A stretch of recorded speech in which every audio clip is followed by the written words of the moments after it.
Hello বন্ধুরা, good morning. কেমন আছো সবাই? আশা করছি তোমরা যে যেখানেই আছো প্রত্যেকেই খুব ভালো আছো। আমিও বেশ ভালো আছি।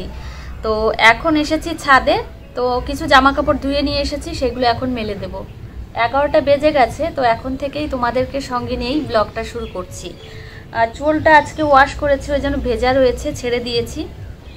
তো চলো বেশি সময় নষ্ট করব না, আর জামা কাপড়গুলো মেলে দিই। আর ওয়েদারও তেমন একটা ভালো না, জানো তো, কেমন অন্ধকার হয়ে রয়েছে সকাল থেকেই।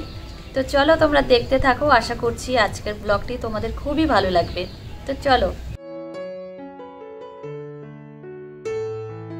আজ হলো শুক্রবার, আর মাঝে একটা দিন মাত্র আছে, তার পরের দিনই সরস্বতী পুজো, মানে রবিবার দুপুর থেকেই, মানে দুপুর 12:30টার পর থেকেই সরস্বতী পুজো। তো এই যে দেখো, এখন আমি এই জামা কাপড়গুলো ছাদে মেলে দিচ্ছি, আর বিছানার চাদর কেচে দিয়েছিলাম। তো আমি যে বিছানার চাদরগুলো ইউজ করি সেগুলো অনেকটাই পুরনো হয়ে গেছে, নতুন কিছু কিনতে হবে। তো দেখি সময়ের সঙ্গে সঙ্গে কিনতে হবে। আর এই যে মামামের জামা প্যান্টগুলো এখন আমি এই দড়িতে মেলে দিচ্ছি। তোমাদের দাদাভাই এখানে অনেকগুলো দড়ি টানিয়ে দিয়েছে। এখন যেহেতু মানে শীতকালের দিন, প্রত্যেক দিনই আমি ছাদে আসি, আর আগে জামা কাপড় মেলতে একটু অসুবিধা হতো, দড়ি ছিল না তেমন, আর সেইভাবে টানানোও ছিল না। তো এই যে দেখো, তো আমি এখন আবার নিচে আসলাম, মামামের স্নানের জল এখন বাথটবের মধ্যে দিয়ে রাখছি। এই 3-4 দিন ধরে এত পরিমাণে বাজে ওয়েদার, কি আর বলবো, সূর্যের মুখ দেখাই যাচ্ছে না। আর এদিকে মানে মামামের স্নানের জল তো দিয়ে দিয়েছি, একটুও গরম হবে না, তবুও রেখে দিয়েছি। মামামকে যখন স্নান করাবো তখন সামনের ওপর জল থাকবে, আমি তাড়াতাড়ি করে স্নান করিয়ে দিতে পারবো। তো এখন আবার আসলাম ঘরে, আর ঘরটা এখন সুন্দরভাবে গুছিয়ে রাখবো।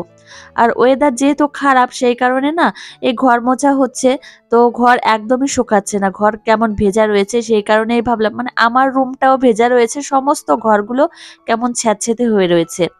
তারপর এই জানলাটা খুলে দিলাম, এই জানলাটা আমি কখনোই খুলি না, কিন্তু আজকে একটু খুলে দিলাম। ঘরের মধ্যে যদি একটু হাওয়া বাতাস আসে তাহলে ঘরের মেঝেটা একটু শুকিয়ে যাবে, তো সেই কারণেই খুলে দিয়েছি। আর এই যে দেখো, ঘরটা গোছানো হয়ে গেছে, আর মাম্মাম সোনা এসে হাজির। তো এখন ওর মতো করে ও খেলা করবে। তো মেয়ে যদি খাটের পর ওঠে তাহলে কি আমি বারণ করতে পারি বলো তো? আর এখন এই বল নিয়ে খেলবে। এখন সকাল 11:30 বেজে গেছে, আর এখানে আর আমি দাঁড়াবো না, এখন যাব একদম সোজা রান্নাঘরে। আর মামামকে এখন দুটো মৌসুম্বি লেবুর রস বের করে খাওয়াবো। তো এদিকে মৌসুম্বি লেবু নিয়ে এসেছি, তবে এই মৌসুম্বি লেবুগুলো একদমই ভালো না, ভেতরটা কেমন শক্ত, আর একটুও রস বেরোচ্ছে না। প্রথমে ভেবেছিলাম যে না, খুব ভালো, কিন্তু না, একদমই না। ওই জন্য বলা যায় যে মানুষের ওপর থেকে দেখে কোনো কিছুই বোঝা যায় না, তার সঙ্গে যখন মেশা হয় তখনই বোঝা যায় সেই মানুষটা কতটা ভালো। তো মানুষের ওপর দিক থেকে দেখে কখনোই বোঝা যায় না, তেমনি এই ফলেরও অবস্থা হয়েছে তাই। আমি ওপর দিকে দেখে বুঝেছিলাম যে না, খুব ভালো, কিন্তু দেখো কাটার পরে বুঝেছি যে একটুও ভালো না। তো এই যে দেখো, রস বের করা হয়ে গেছে, আর এখনো আপাতত মামামকে এই কাপে করেই আমি রসটা খাওয়াচ্ছি, যেহেতু আগে একটা গ্লাস ছিল সেটা ভেঙে গেছে, সেই কারণেই। তো আবার কিনবো, এখন আবার অনেক বাসন কেনার ইচ্ছা রয়েছে। পাশে যেহেতু মেলা হচ্ছে, আমাদের নহাটা বাজারে কৃষি মেলা হচ্ছে, তো ভেবেছি একদিন যাব, গিয়ে মনের মতো করে অনেক বাসন কোসন কিনে আনবো, আর তোমাদের সঙ্গেও শেয়ার করব। যাই হোক, মেয়েকে এখন আমি মৌসুম্বি লেবুর রস খাইয়ে দিচ্ছি। দেখো আমার মেয়ে কত শান্তভাবে খেয়ে নিচ্ছে। আর চলো তোমাদের কয়েকটা প্রশ্নেরও উত্তর দিই। পূজা রয় ব্লগস নামে আমাকে একজন জিজ্ঞাসা করেছো যে কোন দোকান থেকে মাম্মামের শাড়ি কিনেছো। তো আমার বাড়ি নহাটায়। তো আমি মামামের যে শাড়িটা কিনেছি সেটা আমি কিনেছি শিমুলিয়া থেকে, আমার একটা বান্ধবীর দোকান থেকে। তো মেয়েদের যাওয়ার পথেই শিমুলিয়া বাজারটা পড়ে, সেখান থেকেই আমি নিয়ে এসেছি। তো ভেবেছি আর একটা শাড়ি কিনবো, আমার খুব পছন্দ হয়েছে, ও দোকান থেকে একটা শাড়ি আনতে যাব। 2-1 দিনের মধ্যেই যাব। আসলে সামনে আমাদের বাড়িতে শিবরাত্রির অনুষ্ঠান, তো সেই অনুষ্ঠান উপলক্ষে একটা শাড়ি কিনবো। তো সেই শাড়িটা ওর দোকান থেকেই নেব, পছন্দ হয়েছে খুব। সুস্মিতা পাল আমাকে জিজ্ঞাসা করেছো যে দিদিভাই, মাম্মাম মাংস চিবিয়ে খেতে পারে? তো মাম্মাম এখনো পর্যন্ত মাংস চিবিয়ে খায় না, তো আমি ভাতের সঙ্গে মাখিয়ে দিই, সেইভাবেই খায়। আর তোমরা তো জানোই, তোমাদের আলাদাভাবে আমি মানে না বললেই চলে, মাম্মাম তো ভাত গিলে গিলেই খায়, চিবোতে তেমন একটা পছন্দ করে না। তো মাম্মামকে আমি ভাতের সঙ্গে মাংসটা মিশিয়ে দিই, মাম্মাম খেয়ে নেয়। তো তেমন ভাবে চিবোই না, আর যে শক্ত খাবারগুলো আছে সেগুলো তো চিবিয়েই খায়, তোমরা তো দেখোই। তো যাই হোক, তোমার প্রশ্নের উত্তর আমি দিয়েছি। নেহাসাও আমাকে কমেন্ট করে জানিয়েছো যে মামাম আগের থেকে অনেক রোগা হয়েছে। আসলেই তাই, মামাম আগের থেকে অনেকটাই রোগা হয়ে গেছে, মাঝে অনেকটাই শরীর খারাপ ছিল। তো তোমাদের তো জানিয়েছিলাম কৃমির সমস্যা হয়েছিল, সেই কারণেই খাওয়া দাওয়া প্রায় ছেড়েই দিয়েছিল। এখন আপাতত একটু একটু করে খাচ্ছে। আর আরেকটা কথা বলবো, রোগা হওয়ার আরেকটা কারণ আছে, মাম্মাম আগের তুলনায় অনেকটাই লম্বা হয়েছে, সেই কারণে একটু রোগা হয়েছে জানো তো। তো কতটা লম্বা হয়েছে তোমাদের একদিনকে জানাবো, তো দেখাবো কতটা লম্বা হলো। তো এই যে দেখো মামামকে স্নান করিয়ে নিয়ে আসলাম ঘরে। তো এখন চুল আঁচড়ে দিলাম আর ক্রিম লাগিয়ে দিয়েছি, সমস্ত কিছুই হয়ে গেছে। তো এখন একদম পরিপাটি করিয়ে দিলাম। আর এখন আমি যাব আবার রান্নাঘরে। তোমাদের বললাম যে আমার শাশুড়ি মার কিছু কাজকর্ম করে দেব। তো আমাদের বাড়িতে আজকে একটা স্পেশাল রান্না হবে, সেটা মাম্মামকেও খাওয়াবো। তো কি রান্না করব কি না করব সেটা তোমাদের সঙ্গে শেয়ার করব, তোমরা ব্লগটা দেখতে থাকো। আশা করছি তোমাদেরও অনেক ভালো লাগবে।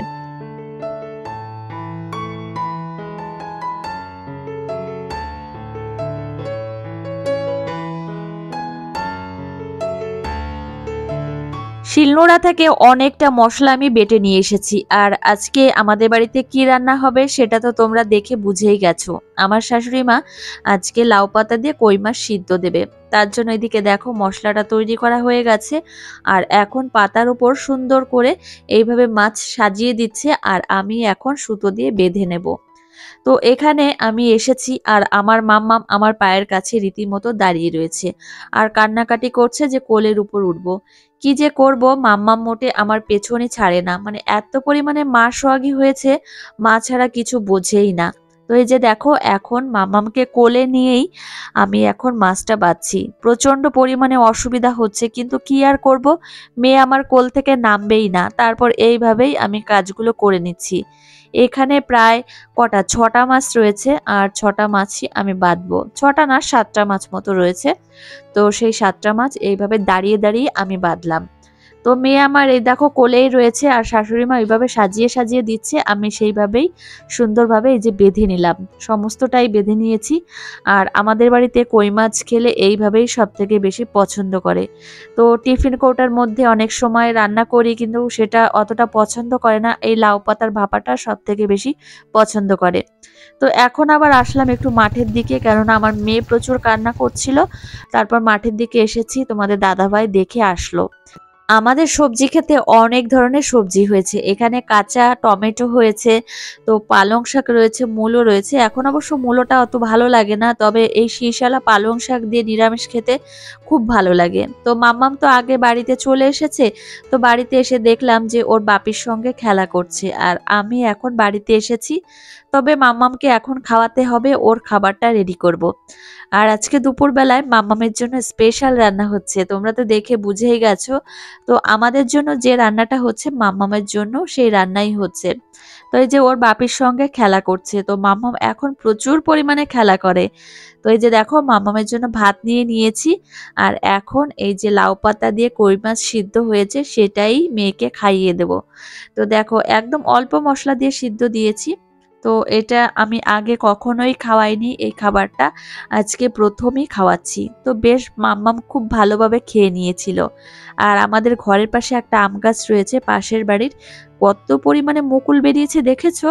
তো তোমাদের একটু দেখালাম। আর এই যে এখন এসেছি ছাদে, এসে দেখলাম জামা কাপড় সমস্তটাই শুকিয়ে গেছে, আর নিয়ে এখন যাব ঘরে।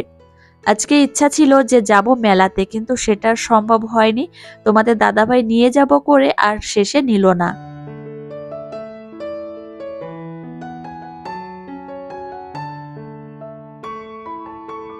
সন্ধ্যা লেগেছে, বেশ অনেকক্ষণই হয়েছে, মেয়েকে এখনো পর্যন্ত ডাকিনি, মেয়ের বাপিকেও ডাকিনি, ভাবলাম ওরা ঘুমিয়ে রয়েছে, একটু ঘুমিয়ে থাকুক, তারপর ডাকবো। তো এখন রাত 8টা বাজে, মামামকে খাইয়ে দিয়েছি, মামামের বাপিকেও চা বানিয়ে দিয়েছি, মামামের বাপি চলে গেছে বাজারে। আর এদিকে এখন বিছানাটা সুন্দরভাবে গুছিয়ে নিচ্ছি, কেননা সন্ধ্যার দিকে ঘুমিয়েছিল, ব্ল্যাঙ্কেটগুলো এই খাটের উপরেই ছিল, তো সেই কারণে একটু গুছিয়ে পরিপাটি করে নিলাম। আর মামামকে জল খেতে দিয়েছিলাম, বিছানার উপর একটু জল ফেলেছে। আর দুপুরবেলায় যে জামা কাপড়গুলো তুলেছিলাম শুকিয়ে গেছে, সেগুলো এখন ভাঁজ করে রাখলাম। প্যান্টগুলো আলাদা করে ভাঁজ করে রেখেছি, আর এদিকে জামাগুলো আলাদা করে ভাঁজ করে রেখেছি। তো চলো এগুলো এখন রেখে দিই। তো এখন রাত 8টার বেশি বাজে, তো মামামকে ওর ঠাম্মির ঘরে রেখে এসেছি, থাকবেই না, জোর করে রেখে এসেছি। আর এদিকে ঘরের মধ্যে এসে বিছানাটা গুছিয়ে নিয়েছি খুব সুন্দর করে। আর মামামের কিছু জামা কাপড় ছিল যেগুলো দুপুরবেলা শুকিয়েছে, সেগুলো ভাঁজ করে রাখলাম। আর আজকে জানো তো মেলায় যাওয়ার কথা ছিল, সেটার হয়নি। তো ভেবেছিলাম যাব, কিন্তু পরে দেখলাম কি যে না, আজকে গেলে অসুবিধাই হবে, সেই কারণে আর যাইনি। আর যেতে যেতে সোমবার, না হলে আর যাওয়া হবে না, কেননা রবিবারে আবার পুজো, সেই কারণেই। তো আবার রাত্রেবেলায় রান্না করতে হবে, কি রান্না করব কি না করব আবার শাশুড়ি মার কাছে শুনতে হবে, শুনে তারপর আবার রান্না করে যাব। তো সারাটা দিন একদম রেস্ট নেই, তো কাজকর্ম করেই যেতে হয়। আর যেহেতু ছোট্ট একটা মেয়ে আছে, এগুলো তো করতেই হবে বলো। তো চলো বেশি কথা বাড়াবো না, আর এখন রান্নাঘরের দিকে যাই। আর যত তাড়াতাড়ি রান্না করতে পারবো, মেয়েকেও খাওয়াতে পারবো, আর তাড়াতাড়ি আমি রেস্টও নিতে পারবো। তো চলো এখন যাই। আমার প্রত্যেক দিনের রুটিন রাত্রের বেলায় রান্না করা। তো রান্নাঘরে চলে এসেছি, এখন রান্না করছি। তো প্রথমে ভাত হয়ে গেছে, প্রেসার কুকারে ভাত দিয়েছিলাম। আর মাম্মামকে রাত্রেবেলায় ভাতই খাওয়াবো, আর ভাতের সঙ্গে আমি একটা তরকারি খাওয়াবো। তো এদিকে তরকারিটা রান্না করছি, আর কি তরকারি রান্না করছি সেটাও দেখাবো একটু বাদেই। আর এখন আবার রুটি বানাতে হবে। তো আমাদের বাড়ি প্রত্যেক দিন সকালবেলায় আর রাত্রেবেলায় রুটি বানাতেই হয়। তো সরস্বতী পুজো চলেই আসলো, একটা দিন বাদেই সরস্বতী পুজো। আর মামামকে ভেবেছি হাতে খড়ি দেব এবছরটা। আর তোমরা যারা জিজ্ঞাসা করেছিল মামামের শাড়িটার দাম কত নিয়েছে, তো মামামের শাড়িটার দাম নিয়েছে 200 টাকা, আর সায়া আর ব্লাউজ দিয়ে দাম নিয়েছে 150 টাকা। তো এই হচ্ছে মামামের শাড়ি ব্লাউজের দাম। তোমাদের সঙ্গে কথা বলতে বলতে তরকারি রান্না হয়ে গেছে। মেয়ের জন্য আলাদা করে তরকারি তুলে রেখেছি লঙ্কা ছাড়া, আর এদিকে আমাদের জন্য লঙ্কা দিয়ে রান্না করে নিলাম। আর আজকে কচি কুমড়ো দিয়ে আর মৌরালা মাছ দিয়ে তরকারি করেছি। আর এখন রুটিও বানিয়ে নিচ্ছি, রুটি খাবে আমার শ্বশুর মশাই আর তোমাদের দাদা ভাই। তো এই যে দেখো রুটিগুলো বেশ ভালো ফুলছিল। তো যাই হোক, চলো এখন আমি কটা ড্রাই ফ্রুটস ভিজিয়ে রাখি জলে, এই যে ভিজিয়ে রাখলাম। পরের দিন সকালবেলায় মাম্মামকেও খাওয়াতে পারবো, আমিও খেতে পারবো। আর এখন মেয়ের খাবারটা আমি রেডি করে নিচ্ছি। আর এখন এই যে দেখো ভাত নিয়ে নিলাম, আর তরকারিও নিয়ে নিয়েছি। আর চলো এখন মেয়েকে গিয়ে ঝটপট করে খাইয়ে দিই। আমার 29 মাসের মেয়েকে 3 বেলায় কি কি খাওয়ালাম সেটা তোমাদের সঙ্গে শেয়ার করলাম। তোমাদের কেমন লাগলো আজকের ভিডিওটি অবশ্যই কমেন্ট করে জানিও। আর তোমাদের সঙ্গে দেখা হবে পরের একটা মিষ্টি মিষ্টি ব্লগে। ততক্ষণে তোমরা সুস্থ থেকো, সাবধানে থেকো এবং নিজেদের খেয়াল রেখো। আর এই যে দেখো মাম্মাম প্রথমে একটু না না করছে, তবে তারপর আস্তে আস্তে করে খেয়ে নিয়েছিল। তো চলো আজকে এই পর্যন্তই, আর তোমাদের সঙ্গে দেখা হবে পরের একটা খুব সুন্দর মিষ্টি ব্লগে। টাটা।